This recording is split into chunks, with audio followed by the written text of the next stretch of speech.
So, hello everyone, and welcome to the Birthplace of Country Music Museum tonight. For those of you who don't know, I am the head curator here at the museum. My name is Renee Rogers, and I'll be sort of hosting our guest, Donna Ray Norton, tonight. And we also have Josh Littleton up in the sound area, helping us with all the tech side of things. So, yay, Josh.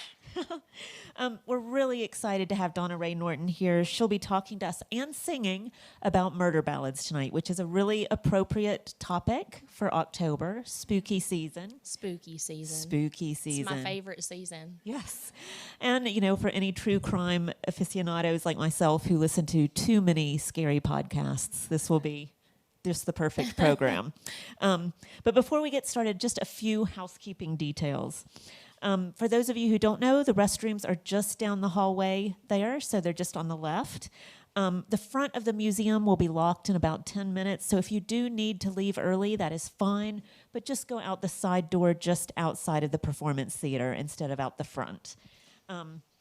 We will be doing a Q&A afterwards, so you will get the chance to ask Donna Ray questions about her talk and her songs. And if any of you who are watching on YouTube would like to have a question answered, please put it in the comments, and Josh will help facilitate that. We always send out a survey afterwards to get your feedback, so keep an eye out for that in the next couple of days. It's really helpful to us. And then finally, please consider sharing a donation after tonight's program, either in our jar, which is just outside the theater, or via our website at birthplaceofcountrymusic.org. The museum offers mostly free or low-cost programming to our community, and any donations help us to keep those programs accessible and engaging. So thank you for that. But before we get into our conversation and to the songs, let me tell you a little bit about Donna Ray Norton. This is not her first time here, and we're very excited to have her back. But she is from Revere, also known as Sodom Laurel, in Madison County, North Carolina. And it's hard to imagine a deeper musical heritage than her own. She's an 8th-generation ballad singer, the granddaughter of fiddler Bard Ray and Morris Norton, who played the banjo and mouth bow, daughter of singer Lena Jean Ray, and cousin to Sheila K. Adams and many other prominent Madison County musicians. Donna Ray is now a highly regarded member of the younger generation of Madison County ballad singers and storytellers. She was featured in the documentary Madison County Project, has performed at the Mountain Dance and Folk Festival, the Bascom Lamar Lunsford Festival, Mars Hill University Heritage Day, and at many other venues. She has also been honored with the Bascom Lamar Lunsford Youth Award for Balladry. She performed at the 50th Annual Smithsonian Folklife Festival in Washington, D.C. in July 2017 with her cousins Sheila K. Adams and Melanie Rice Penland. And she performed here at the museum several years ago when we hosted an exhibit about Cecil Sharp's photographs. She was also featured on the Big Bend Killing Appalachian Ballad Tradition album with artists such as Sheila K. Adams, Bobby McMillan, Alice Gerard, Amethyst Kia, Roy Andrade, David Holt, and Roseanne Cash, which won a Grammy in 2018 for Best Album Compilation. She also has a lot of her merchandise outside, so after the show, be sure and check that out because you definitely want to take home one or more of her CDs.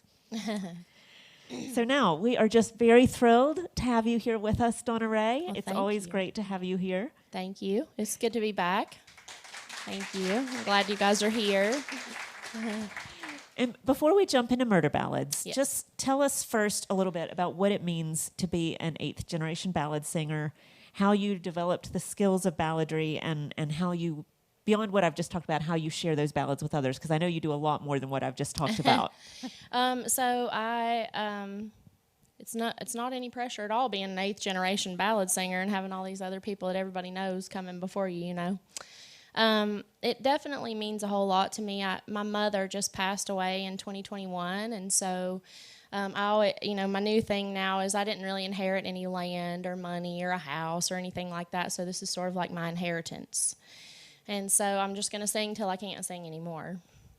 And so it's just really important to me to keep these old songs going and kind of moving them forward to the future and helping them sort of survive. Yeah. And thank you. And also, it just is something that I've been around my whole life. I used to go to sleep listening to my mom and Sheila and Bobby McMillan singing these old songs in the kitchen. I've been to many different festivals. I've actually traveled to Berkeley, California, and sang out there for the Berkeley Old Time Music Convention now. I've done that twice now, which was pretty fun. And I thought those people in California were not going to know what in the world was going on when I got over there, y'all, but they knew exactly who I was, and they knew my grandfather very well over there. So, but yeah, it just is really important to me to keep it going. And so another part of the whole thing is that when Cecil Sharp came to the Appalachian Mountains back in 1916, he came through the Appalachian Mountains in Madison County. And so he recorded several songs from my great-great-great-aunt. The only person that he recorded more songs from in our area than her was Jane Gentry. And her name, my great-great-great-aunt's name was Mary Sands. And so she did sing several songs for Cecil Sharp. And so I didn't start singing until I was actually 16 years old. I'd been around it for my whole life, but my mom moved me out of Sodom and into Asheville, and I went to Asheville High School, and I was like, no way am I about to go out here singing these songs, you know, and I got kind of picked on for my accent. People didn't know what to think about that, so got picked on, so I was not about to go hollering a ballad at somebody. And so it came time for my senior exit project my senior year, and I was not a very good student and didn't do any research or prepare for this over the summer like most of my classmates had. And so I was like in class like, and the teacher's like, well, what are you going to do for your senior exit project? And my friends like had all this stuff planned out, and they were like going into great detail about their whole projects and everything. And then I'm like freaking out. I'm like, oh my gosh, what am I going to do this thing on, you know? And she said, it needs to be something that you know a lot about that a lot of other people don't know a lot about. And I was like, oh my gosh, what do I know a lot about? And then I thought ballad singing. I know a lot about that. And so I started doing research on it, and I found this book in the library at my school, and I started seeing all these names, Ray, Wallen, Norton, you know, and I'm like, wait a minute. And it was in Madison County, and so I took this book home, and I was like, Mom, you know, look at this book. And she said, Donna Ray, I've been trying to tell you this for years, you know, like it was like, you know. And so that's kind of what got me, like sparked my interest, like what? These people were, you know, interested in this stuff for a long time ago. And so, but then my cousin Sheila K. Adams, one early summer morning, burst through my bedroom door. And it was probably 7 o'clock in the morning, and she said, Donna Ray, get up. And I said, what is it? And she was like, I need you to get up. I'm helping with this new movie from Hollywood that they're putting on. The movie's called Songcatcher. And it's about, it's kind of based on when Cecil Sharp came through the mountains and collected all these songs. And they told me they want an authentic country girl to play the part of Delatus in this film. And I said, well, I know just the one. So you're going to learn. And she threw this big old script down on my bed and said, you're going to learn this part in this movie. And we're going to go and you're going to audition for it. And I'm going to teach you the ballad Young Emily, and you're going to sing it for them people. And we're going to Hollywood. And so I was like, yes, ma'am. And so I learned Young Emily, and I actually got beat by Emmy Rossum. Emmy Rossum was the person who got the role that I was hoping to get. But if I'd have made it to that in that film, I wouldn't be able to be here with you lovely folks tonight, probably. So so that's how I got started. But well, and you're gonna show us a lot of ballad singing tonight too, but just tell us a little bit about how ballad singing is different from singing other songs, because it is quite distinctive. It is quite distinctive. It's probably sort of obvious why it's different, but traditional ballad singing is all unaccompanied.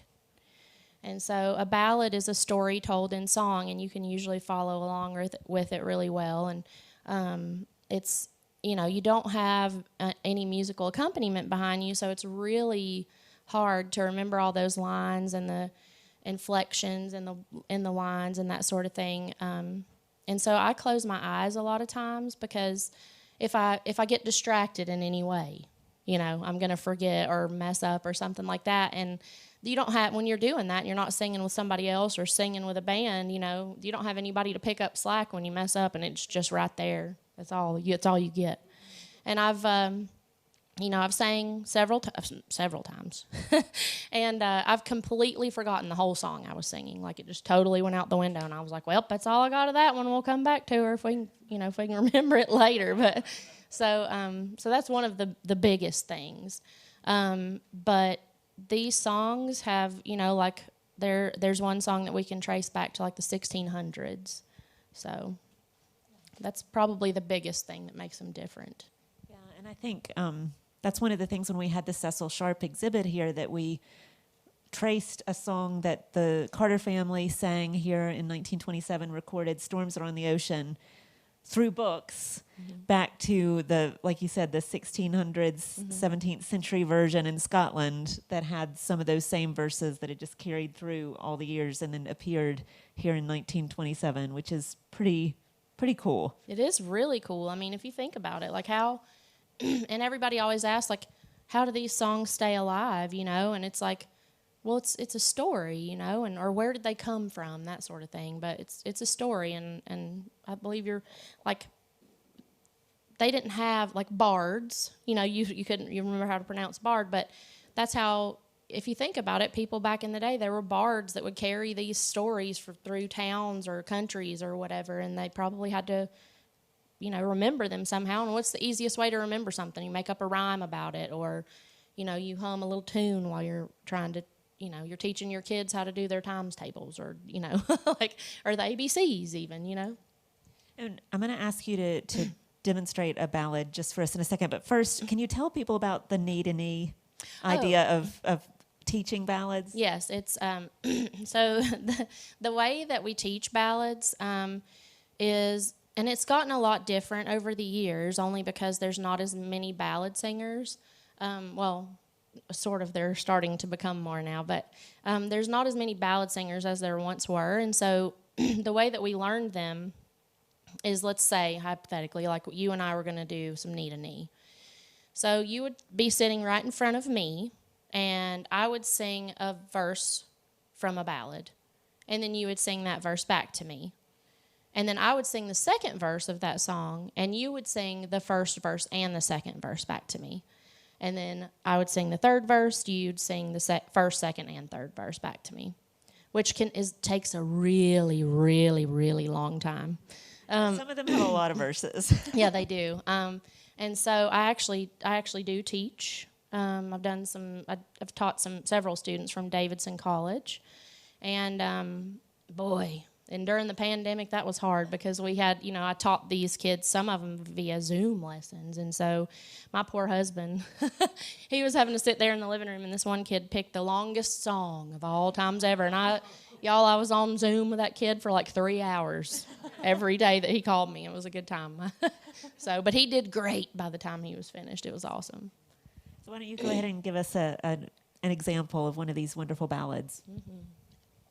So I think the first ballad that I'll sing for you guys, and it's just so you know, it's October in Western North Carolina, and so my allergies, of course, are acting up. But so this first ballad that I'm going to sing for you guys is called Young Emily, and it's the very first ballad that I learned because I feel like that's appropriate.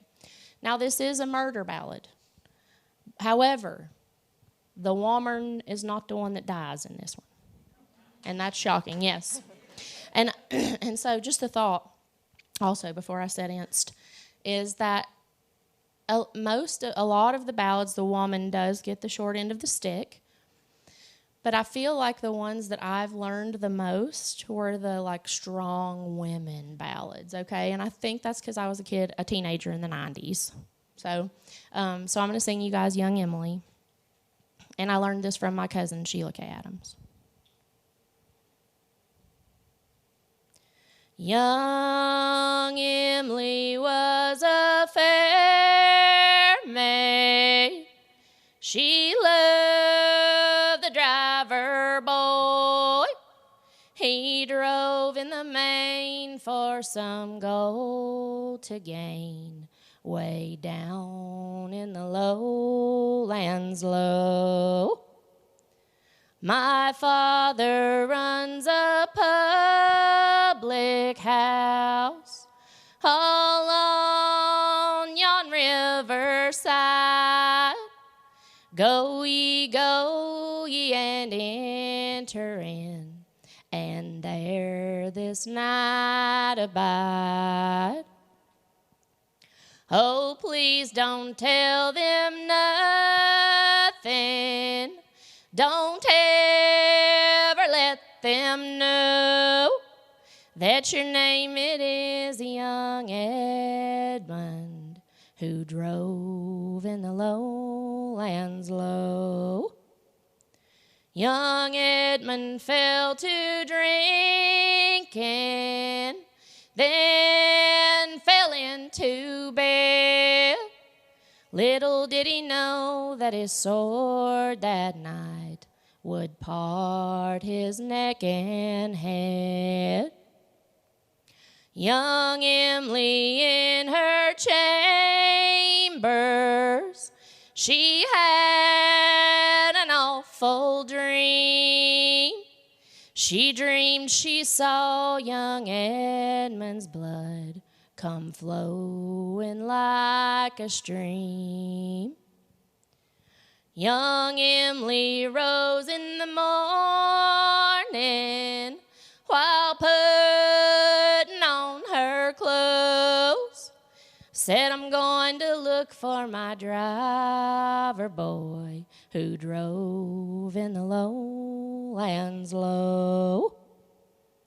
Oh, Father, dear Father, you've got to let me know what's happened to my driver boy who drove in the lowlands low.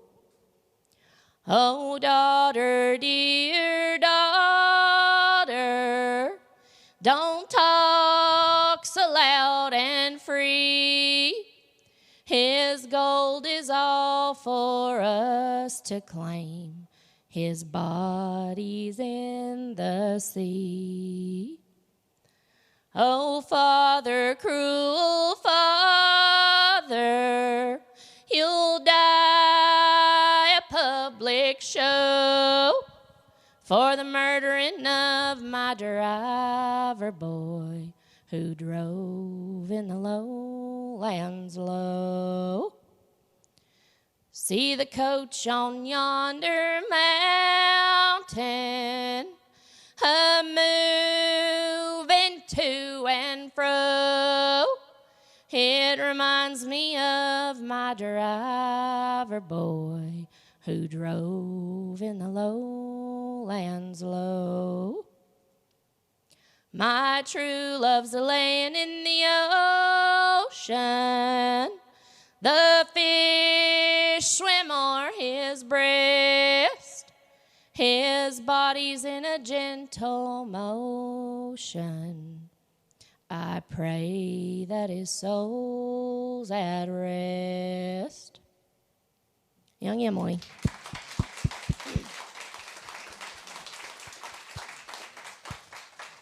That was lovely. Thank you. And tragic. Terribly As so tragic. many ballads are. I've got way worse in my pocket. Yeah. Well, and it's a great lead into the next question, because we are focused on murder ballads tonight for various reasons, both because it's October and because that's one of the themes we have in the Women in Old Time exhibit, which is on display right now, which Donna is featured in.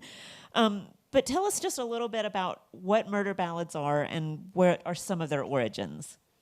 Well, so like I was just saying a few minutes ago, so murder ballads, obviously somebody dies in the song. Now, where I'm from, we call them old love songs. And but somebody generally dies in a murder ballad. Most of the time, it's the woman. Sometimes it's the woman and the man. Sometimes it's an animal and a woman and a man. I mean, there's all kinds of different variations of these songs. And definitely the ones that I learned came from the British Isles, Scotland, Ireland, and have been around for, like we were saying, a long time. And I definitely feel like, the reason that these songs kind of have stuck around so long is just because of the stories. I mean, I was just talking to Sheila about this yesterday. So you don't really think about all the memories that you have in your brain. Like the ones that stick out the most to you are the terrible ones, right? Like everything's terrible, and that's the thing that you remember the most. And so these songs are very terrible. And so I feel like that's the kind of the reason that things stick in people's memory. But like, in the history books, it's a lot of tragedy. There's a lot of tragedy that we learn about in the history books. And so I feel like these songs were actual stories, like actual things that happened at some point or another somewhere. And so, in my mind, I envision like a bard traveling from, he's been in Scotland and this woman's husband has been murdered over in this other place by so-and-so. And, he's just going to carry that story around from town to town and tell people about it. So I think that's how they stick, sort of. And, I mean, I think the way that people are obsessed with true crime today, I mean, it is. It's the gory details and all of that sort of. These ballads totally would have been in a podcast if it happened. For sure. For sure.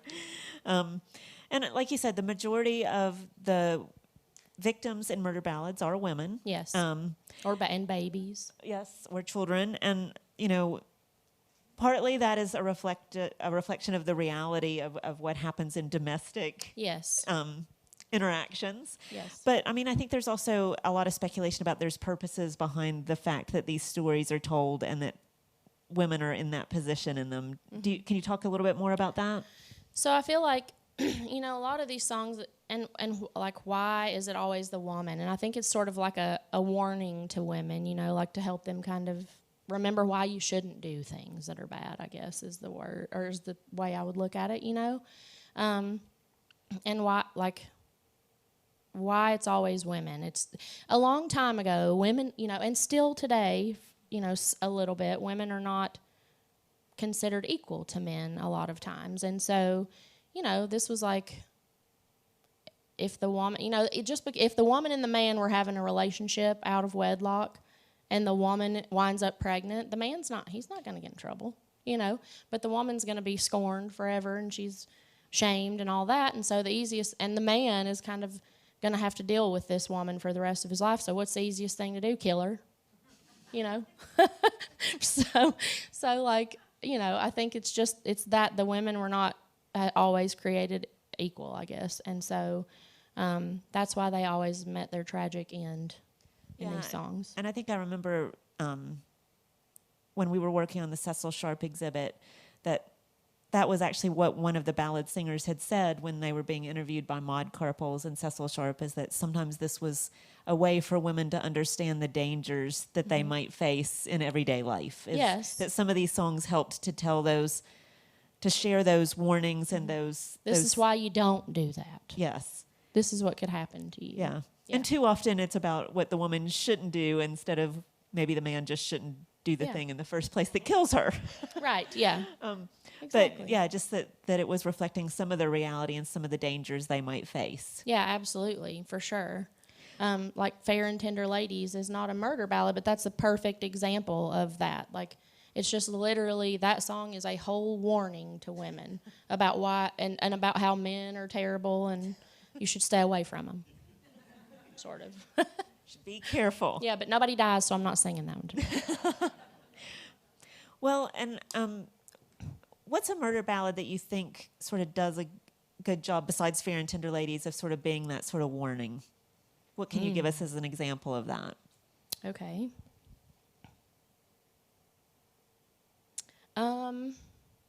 And so the word murder ballad sort of like throws me off when I think of it in that way. Because sometimes it's like tragedy and a disaster goes hand in hand with that. That's why it's a love song, right? Yes. So I think that maybe the one that's popping in my head right now, and I'll try to sing it, I haven't sang it a whole bunch on stage, but is I Never Will Marry.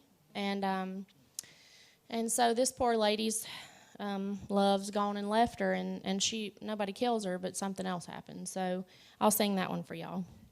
And it's on my newest album, so it's a new one for me. One morning as I rambled down by the seashore, the wind it did whistle and the waters did roar. I spied a fair damsel nailed down on the sand. She was reading a letter that she held in her hand. She is dressed like a maiden. She is as fair as a queen. The prettiest woman my eyes ever seen. I heard this fair damsel make a pitiful sound. It sounded so lonesome in the waters around. My love, yours gone and left me, the one I adore. He's gone where I never shall see him no more. I asked this fair damsel, won't you please marry me? The answer she give me, my love's overseas. And I never will marry nor be no man's wife. I expect to live single all the days of my life. She plunged her fair body to the water so deep. She closed her pretty blue eyes forever to sleep. A woman may prove true and do all she can, but there's nothing in this world so false as a man. So, never will marry. See, there's that warning right at the end there. I love the twist at the end. Well, and one of the other things before we jump into the next question that I was thinking about is that, you were talking about it, so many of these ballads are based in those old songs from England, Ireland, and Scotland in particular, but also from other countries. But there's also some homegrown ballads out there. There are some homegrown ballads, yes. Can you tell us just about a few of the homegrown ballads that sort of jump out to you? Definitely, I feel like a lot of the funnier ones are more homegrown, and so there's a song called Jerusalem Morn. And so that song kind of pokes fun at all religions. And it's a baby ballad, so it's maybe 100 years old. But we add verses to that song, which is not a common thing that we do with a traditional ballad. And so I actually worked for this company, and I worked with this Episcopalian deacon. And, we didn't have any verses about Episcopalians in this song. And he came up to me after I sang it one time, and he was like, Donna Ray, I feel kind of offended. You don't have any verses about Episcopalians in there. And I was like, well, Ray, help me figure one out, And I was like, you've helped me figure out a funny verse, and I will put it slap in the middle of that song. And he said, all right. So he went, and it was about a week later, he came up to me, and he said, well, I just really can't, I can't come up with anything. I can't think of anything funny. And I was like, that's my line. And so it goes like this. So that was my line. So my cousin Melanie came up with this, and it's, them Episcopalians now, what can I say? Don't you hear Jerusalem mourn? Well, come to think of it, they just ain't really nothing funny about Episcopalians. And so there's that one. But then, we've also added, there's the Holy Rollers. They're all right. They'll whistle, they'll tumble while kick out the lights. And the TV Evangelist. We didn't have TV Evangelist. They probably, 100 years ago. So, so we've added that verse, and then there's a Southern Baptist ma'am sitting in the pew. The Lord ain't judging her, the Lord's a judging her, but she's a judging you. That one's also one of my favorites. Well, and you've got an Episcopalian sitting right beside of you right now. So. I was like, well, Ray. And then there's one, them Episcopalians now, I'll tell you this, where 4 of them are gathered, there's bound to be a 5th. So there you go. I like that. That's awesome. So we mentioned about women being the prominent victims, at least, but there are quite a few ballads out there, both old ones and modern ones, that flip that script. Yes. Where I have women 2 aren't, of those in my mind. they're not the victims, they're protagonists, or at least they're empowered within the ballad story. So tell me a little bit about some of those flip the script ballads. Well, I'm not going to tell you about them. I'm going to sing them for you. I'm going to try to if my voice will hold out, y'all. What's going on here? But so these are the ones that always kind of stuck out to me, I think. But again, I think it's because I was a child of the 90s and girl power, right? So these are the ones that really stuck out to me. And so I've got a murder ballad, and then not necessarily a murder ballad. It's a funnier one, but you'll see. I'm going to sing this one for you guys first, and it's called Young Hunting. And it's the title of my newest album, which was produced by Josh Goforth. I don't know if you guys know who he is. So he produced my newest album, which I only have 4 of, and I've had to I've already reordered them one time, so it must be all right. But this is the song that is the reason for the title of my newest album, which is called Forevermore I'll Sing. And another cool thing about Josh, just real quick, is that it's the first time I ever recorded an album in a studio. And so Josh and I went to Virginia in 2021 and recorded my newest album. And he was like, hey, Donna Ray, why don't we put some music with this song In the Pines? And I was like, well, let's not and say that we did. And he was like, what do you mean? And I was like, well, I don't want to do that. And he was like, are you nervous right now? And I was like, a little bit. And he said, well, you're Donna Ray Norton. I mean, it's just me and you here, sing that song. And I said, I've never sang with musical accompaniment before. And he was like, what? And so he was like, come on, let's try it. And so we did. And so I do have one song with musical accompaniment on my newest album, but it's also featured on the Fine Tuned album, which I'm the coordinator for this is another thing, another way I'm connected to all this music, y'all, that I forgot about earlier. But so I work for the Blue Ridge National Heritage Area in North Carolina, and we celebrate all of the traditional things in Western North Carolina, over 25 counties. The music, the craft, the agriculture, the Cherokee, and the natural resources. And so I'm now the coordinator for the Blue Ridge Music Trails.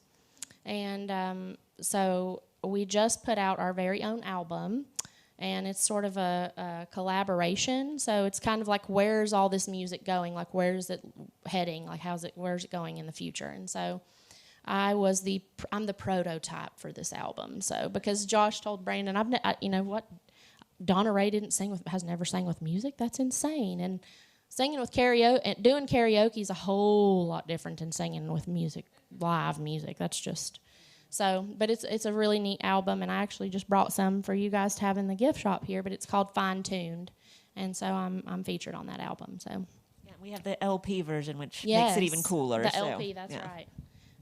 But the title of my album is Forevermore I'll Sing. So this is Young Hunting. I learned this from my cousin Melanie, and I believe this was a Kaz Wallen song. That's the other thing about ballads. We have to tell you who we learned it from and where, that sort of thing. So, Young Hunting. Come in, my old true love, and spend this night with me. For I have a bed, it's a very fine bed, I'll give it up for thee, I'll give it up for thee. It's I can't come in, no, I ain't coming in, to spend this night with thee. For I have a wife in the old Scotland, this night she awaits for me, this night she awaits for me. She pulled out her little penknife. It being both keen and sharp, she stepped it up to her own true love and stabbed him in his heart. She stabbed him in his heart. Woe be, Lady Margaret, he cried. Woe be to thee, for there weren't no wife in the old country that I loved any better than thee, that I loved any better than thee. Lie there, my own true love, for an hour or 2 or 3, and I will send for a doctor near to save the life of thee, to save the life of thee. It's I can't live, no I ain't gonna live, from this wound you've given me. No doctor's hand, only God's own hand can save my life for me. Can save my life for me. She called out to a servant girl, this thing I'll promise thee, if you'll help me on this dark night, my gown I'll give to thee, my gown I'll give to thee.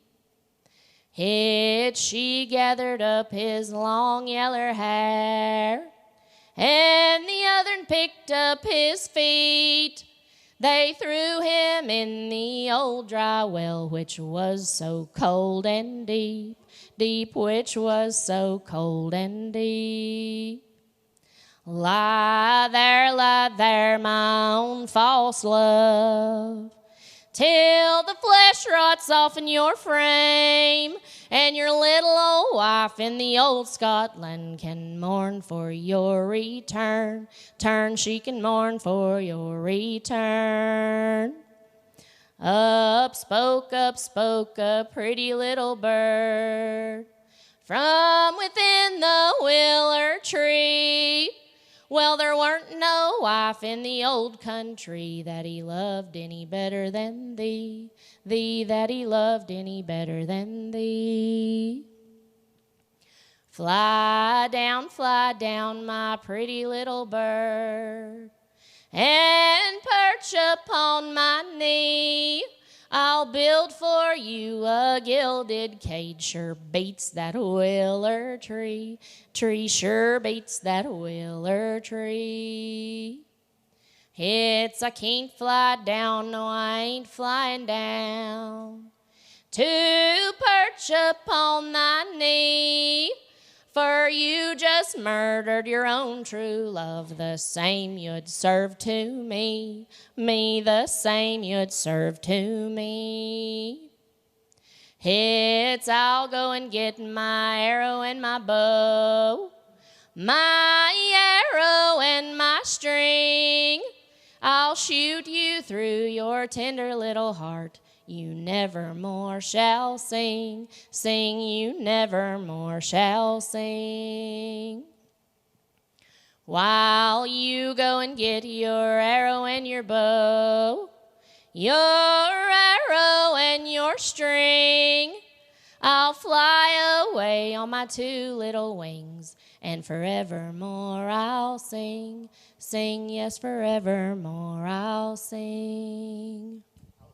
Young Hunting. Now that was a mean woman. Lie there till the flesh rots off in your frame. Isn't that's a spooky pretty cold-blooded.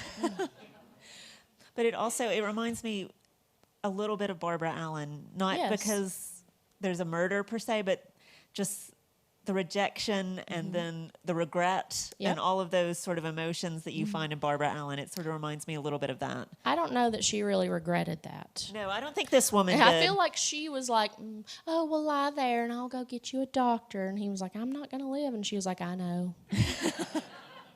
And that's kind of how I felt about that one. But he was trying to make her feel like she was still the center of his heart. And right. Yeah. Jerk. Yeah. See, this is why I love those women-empowered ballads. So you said there was I have another one. Yes, I have another one. And this song reminds me of my grandmother. And also, you know, I think the other reason that I always stuck to the strong women ballads is because I come from a very, very large group of very strong, independent females. And my grandmother was one of those women. And, well, I guess both my grandmothers were. One of them had 10 kids and the other one had 5.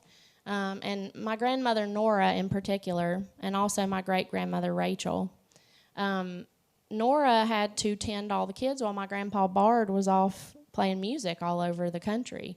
Bard played in California. He played for the Queen of England in England.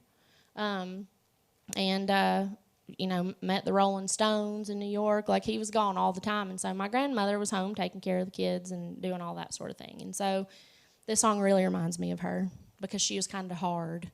She was a good grandma, but she was just, you know, she was a little rough around the edges and said bad words. So, that's right. So I'm going to cuss a little on this song, y'all. So this song's called The Farmer's Cursed Wife. And y'all can help me with the chorus of this song, all right? So when I sing the first couple lines, you'll hear the chorus and y'all can kick in, okay?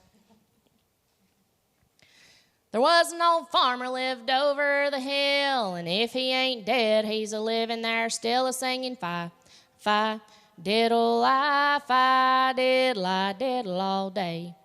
Well, the devil stepped up to the man at plow, said, one of your family I'm a-taking right now a-singing fi, fi, diddle-I, fi, diddle-I, diddle all day. And then the farmer said, I've come undone. You've come to get my only son a-singing fi, fi, diddle-I, fi, diddle-I, diddle all day. Well, it ain't your son nor your gal I crave, but your old scolding wife, and her I'll take a-singing fi, fi, diddle-I, fi, diddle-I, diddle all day. Well, welcome, sweet Satan, from the bottom of my heart. I hope you and her never more shall part, a-singing fi, fi, diddle-I, fi, diddle-I, diddle all day. Well, he stuffed her down in an old tote sack, and he looked like a camel with a hump on his back, a-singing fi, fi, diddle-I, fi, diddle-I, diddle all day. Then he carried her down to the forks of the road, said, get down, woman, you're a hell of a load, a-singing fi, fi, diddle-I, fi, diddle-I, diddle all day. Then he carried her down to the gates of hell, said, poke up the fire, boys, we'll roast her well, a-singing fi, fi, diddle-I, fi, diddle-I, diddle all day. Long come a little demon a-dragging his chain. She grabbed it up and she smattered out his brains a-singing fi, fi, diddle-I, fi, diddle-I, diddle all day. Now there's 6 little demons a-setting on the wall. She picked up a poker and she thrashed them all a-singing fi, fi, diddle-I, fi, diddle-I, diddle all day. This is the part that reminds me of my grandma. Then she grabbed old Satan by the hair of the head, said, I'd have done killed you if you weren't done dead, a-singing fi, fi, diddle-I, fi, diddle-I, diddle all day. Well, then the littlest devil stepped up and said, you better take her back, Daddy, or we'll all be dead, a-singing fi, fi, diddle-I, fi, diddle-I, diddle all day. And then the farmer saw him coming, and he bit his tongue, and he broke for the woods in a flat-out run, singing fi, fi, diddle-I, fi, diddle-I, diddle all day. And he is heard to say as he run o'er the hill, if the devil won't have her, I'll be damned if I will, singing fi, fi, diddle-I, fi, diddle-I, diddle all day. Well, here's your ma'am, and she sure is well, but I'll tell you what, she's tore up hell, singing fi, fi, diddle-I, fi, diddle-I, diddle all day. And the children said, we sure is cursed, for she's been to hell, and she's come back worse, to singing fi, fi, diddle life, I diddle all day. Now I've been the devil for all of my life, but I never been to hell till I met your wife a singing fi, diddle life, I diddle all day. Now this just goes to show that women are better than the men, for we can go to hell and come back again a singing fi, diddle life, I diddle all day. Y'all did great. Love that. Thank you for helping me. So that one's not, it's sort of a murder ballad. I mean, she goes to hell and comes back again. So she is killed and then comes back to life. And it's Halloween time, and we got to sing a song about the devil. So it was good. That was a good time. Yeah, it all fits in. So we've talked about old songs and even baby ballads that are still old songs. Yes, right. But are there modern versions of murder ballads or these types of songs in like country, bluegrass, old-time music? Absolutely, yes. I totally had two songs I wanted to sing, and one of them I wanted to fit in somewhere, but you can fit them in. We don't mind. Well, it's not in that. It's the answer to that question. It's not really the same thing, and I'm gonna try to sing y'all the Knoxville Girl. Oh, that's a good one. That one is that's like a murder ballad, and the woman does die in that one. Let's see if my voice can hold out. So this song was actually originally called the Oxford Girl, and is turned into the Knoxville Girl. So I'm singing this because we're in Tennessee, right? And this is made famous by the Louvin brothers in particular. Yes. Yeah. Mm-hmm. And so there's other ones too, like is it Down in the Willow Garden? Which one is it? Pretty Polly, yeah, that's another good one. But there's the other one that the Grateful Dead covered. What was it? It was, what was it? Now I can't remember the name of it. But the Grateful Dead covered one, Rain and Snow, that Aubrey Ramsey used to sing. And so that one was one that was kind of mixed in the mix there. And I always think, I mean, it's not a murder ballad per se, but it's sort of a warning song again. Yes. Dolly Parton's The Bridge, I think of, but also Martina McBride. Yep. With Independence Day and right. Goodbye Earl by the Chicks. Yes, now that's one of my karaoke songs, yeah. y'all. My best friend's over there. She was like, that's one of her karaoke songs. Yeah. That one's a good one, and it was like one of my. That song probably is one of the main reasons that I picked the songs where the women didn't die. The Chicks for me back in the day were that I have the same tattoo as them on my foot. But anyway, well, for those who don't know. There's even a song by Patsy Montana that you wouldn't even think of Patsy Montana for this type of song. And I can't remember. Do you know the name of it? I can't think of the name of it off the top of my head. But it's basically a song with a woman who's shot various lovers. By accident. The gun just went off. Oops. So it's but it's not the kind of thing you think of with Patsy Montana because you think of, I just want to be a cowgirl sweetheart. You think of her as this very specific type of singer. So I was really surprised when I read about that. Yeah. So that was a surprising thing I learned during the course of the exhibit. I didn't know the gun was loaded. Yes, yeah. I'm going to put that back here in my memory bank. Which just is a surprising one for me with Patsy Montana. Okay. I don't know that I've ever heard it, but I feel like I'm now going to have to go find it and listen to it. So now we're going to sing about this poor woman who does not make it out in the end of this song. So, the Knoxville Girl. And this was a song that my daddy used to sing. My daddy passed away when I was 2 years old. His name was Donald Norton. I met a little girl in Knoxville, a town we all know well. And every Sunday evening, down in her home I dwell. We went to take an evening walk about a mile from town. I picked a stick up off the ground and I knocked that fair girl down. She fell down on her bended knees, for mercy she did cry. Oh, Willie dear, don't kill me here. I'm unprepared to die.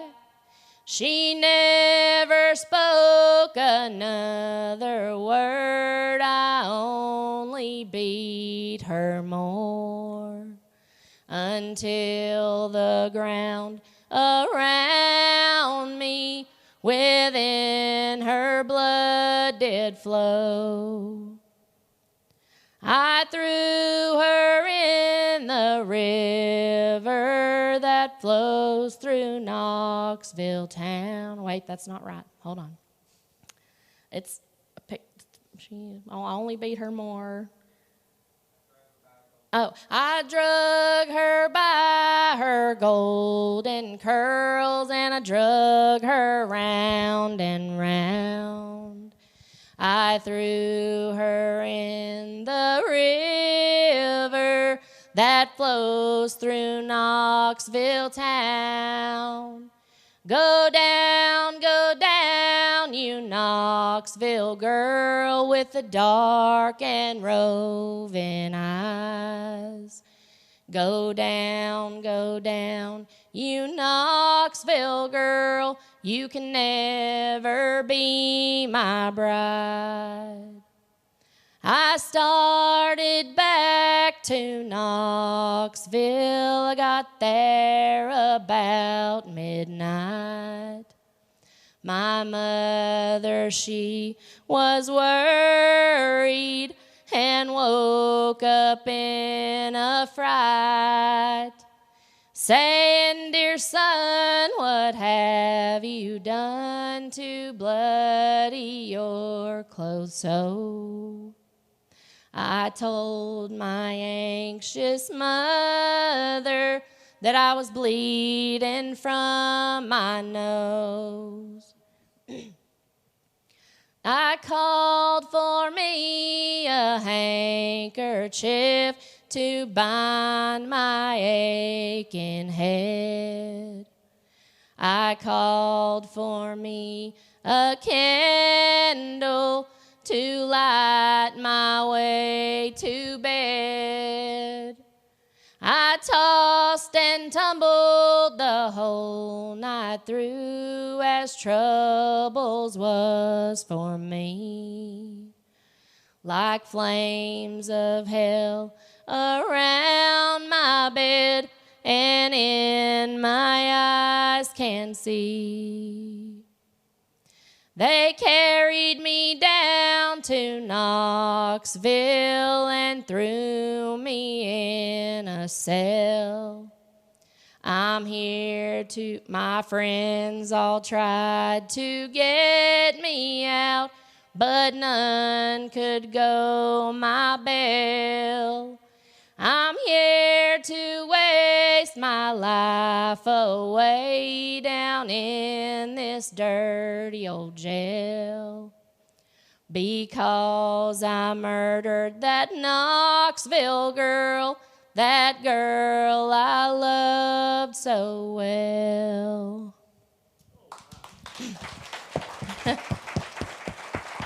And that's why it's harder singing a ballad than any other song, because you just forget those words like that, y'all. You did a good recovery. Ian. Thanks, Ian. Well, and it's interesting with these murder ballads because they are, like you said, sometimes based on true things that have happened. Yes. Certainly based on human interaction that unfortunately is too often violent and doesn't end well and ends in tragedy. But they still have these clever turns of phrase that sort of give you this little lift in the middle of this tragic song, which is just extraordinary, really. Yeah, like his poor old mama, and he was, she came in there and was trying to tend to her youngin', and bless her heart. Yeah. Yeah, that's right. I don't think she believed him, though. I don't believe she did. I wouldn't have.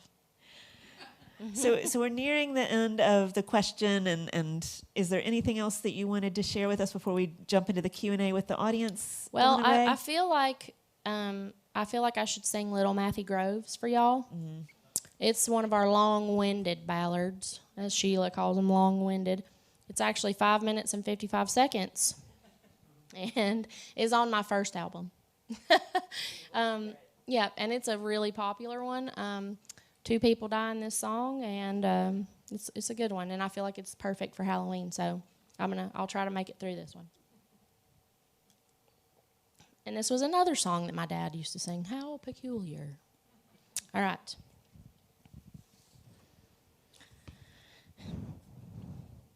Oh, holiday, oh, holy day, the first day of the year. Little Matthew Groves to church did go, some holy words to hear some holy words to hear.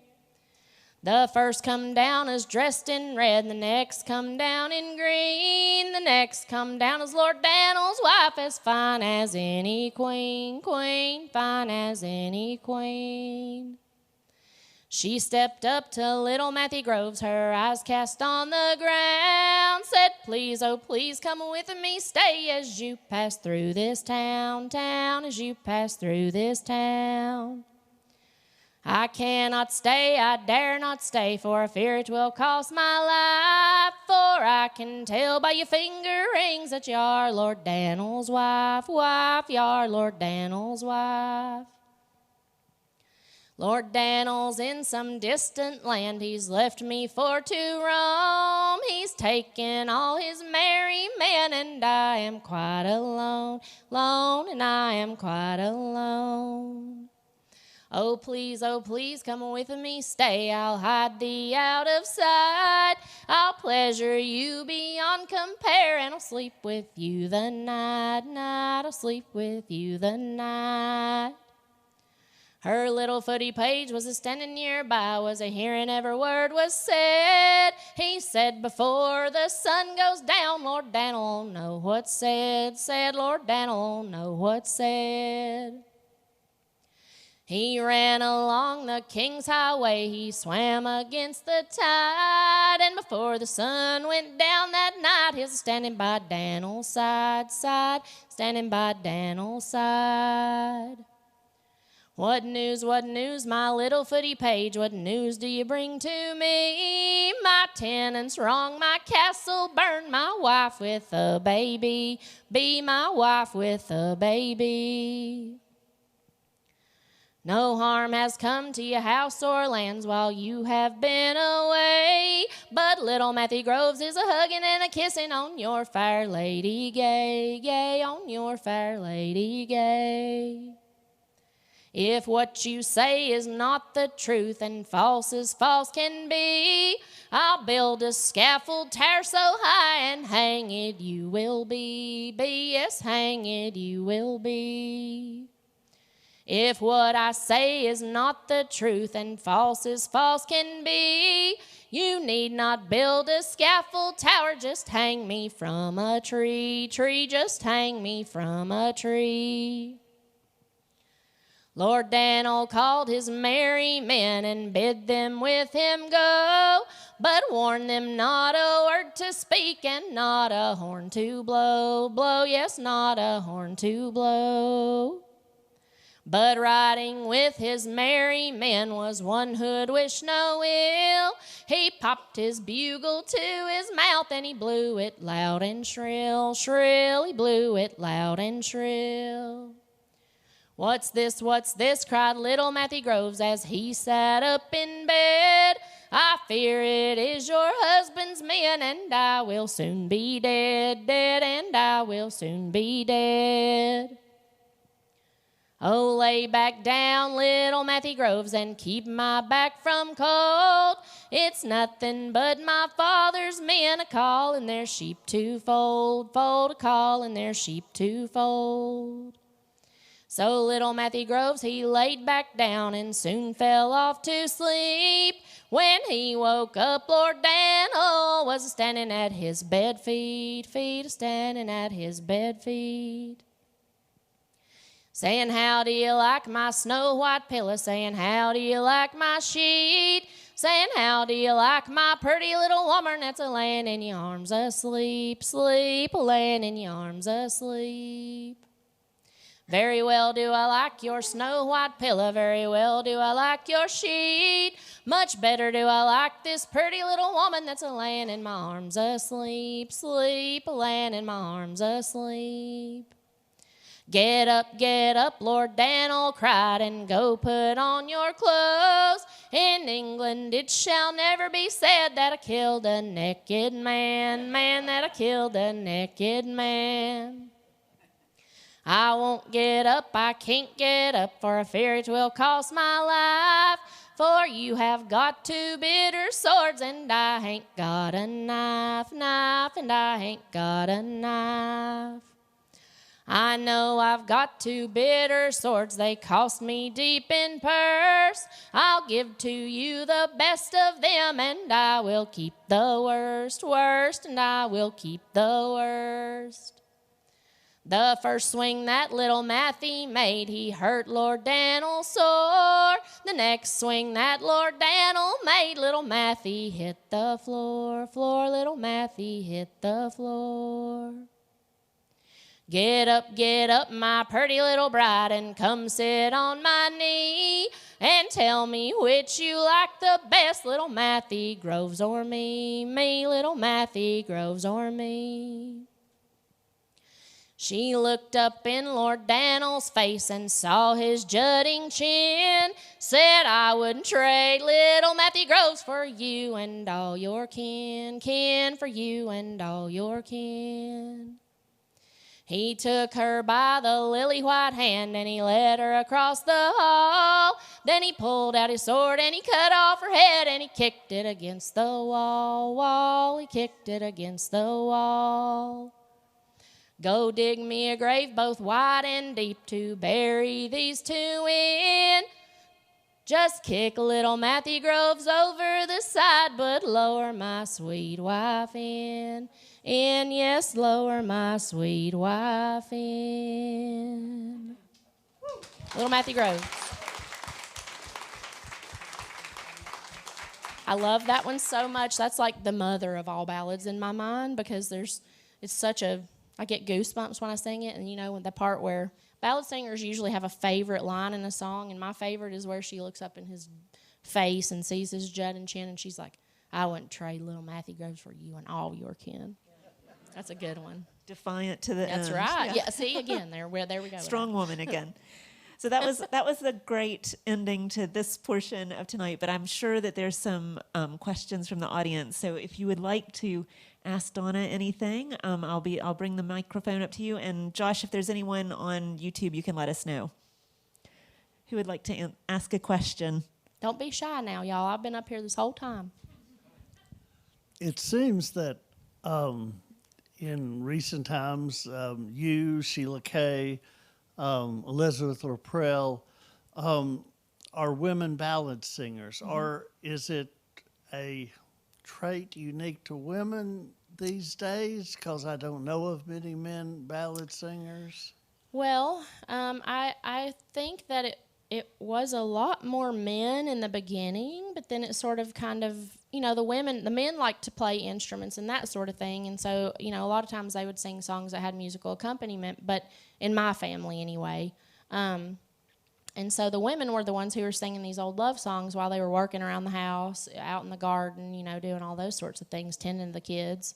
But so I think that there has been this resurgence in the ballad singing, and so we're on this wave right now. So Sheila and I host a monthly ballad swap at the Old Marshall Jail Hotel. There's a restaurant inside the hotel, and it's literally the Old Marshall Jail. It was the oldest operational jail in North Carolina until 2012. And they've turned it into this wonderful place and welcomed us with open arms. Josh Kopus is the owner, and he's just great. He's from the Appalachian Mountains in Floyd, Virginia. And so we do this swap there once a month, and there are several men ballad singers that come, and one of them happens to be here tonight. He's over there in the audience. Is my friend Ian Kirkpatrick, who's from out here in y'all's neck of the woods. He's, Tazewell, Tennessee, right? So, and that's who I was asking to help me with that song. Luckily, I had another ballad singer in the audience to help me remember those lines.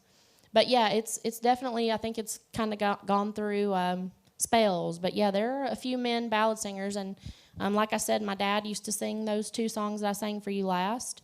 But also another really big part of my life growing up was Bobby McMillan. He was one of Sheila's best friends, and he was from Lenoir in North Carolina, and he was a wonderful ballad singer and knew a million songs. I don't even really know. I mean, there were so many, and Bobby passed away the same year as my mom, so we lost 2 of our ballad singers in 1 year. But Bobby was like a fountain of knowledge. Like, he knew every song, and he knew like 6 versions of every song that he knew, and he was really talented. So there are definitely some roosters in the hen house.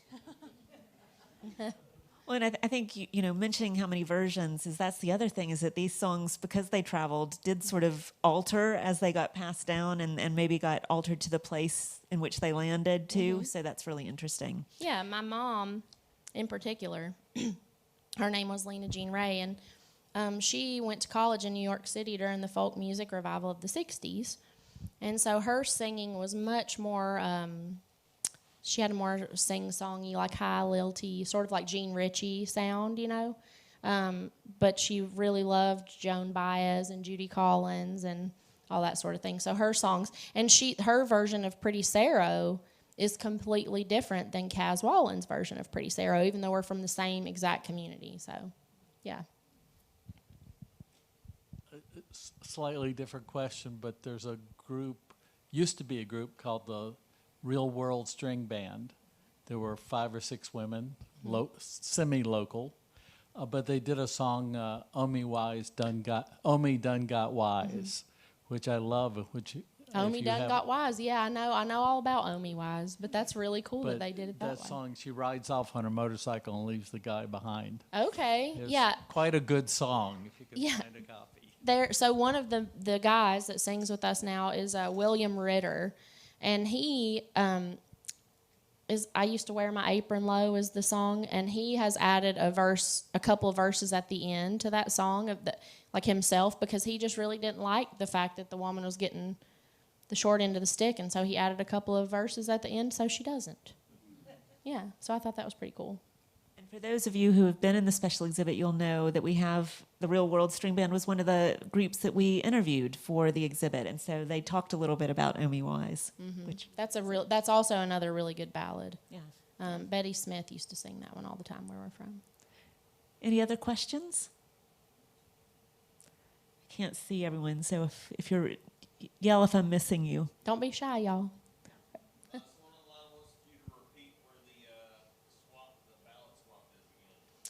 So it's usually this. Oh, and this is a really cool thing, y'all. This is going to tie into the Little Matthew Groves thing. So it's actually at the Old Marshall Jail Hotel. So it's in Marshall, North Carolina. There's a restaurant in the hotel called Zadie's, and we do the ballad swap on the patio at Zadie's restaurant in Marshall, North Carolina. And typically it's held this second Wednesday of every month, with the exception of October.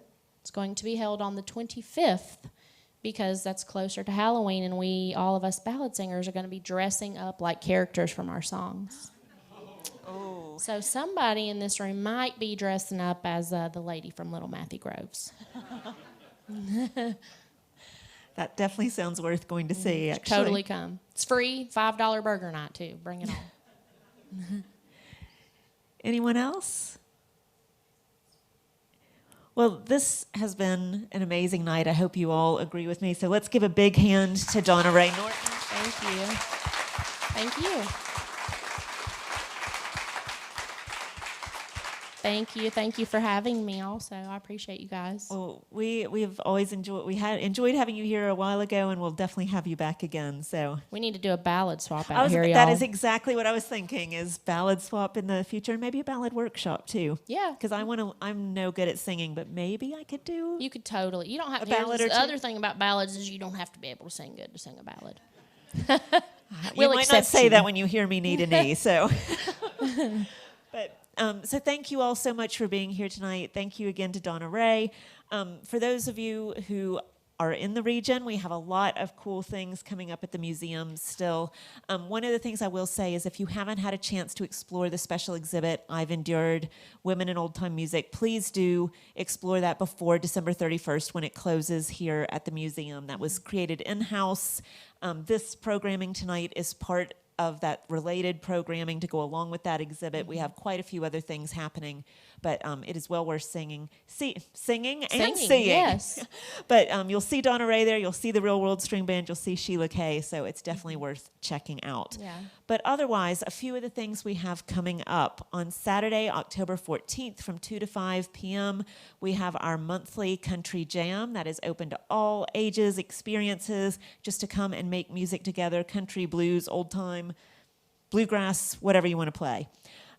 Thursday, October 19th at 7 p.m., we have our monthly Farm and Fun Time show, this time at the Paramount, and that is with Rodney Crowell, Rob Ikes, and Trey Hensley, so definitely worth seeing.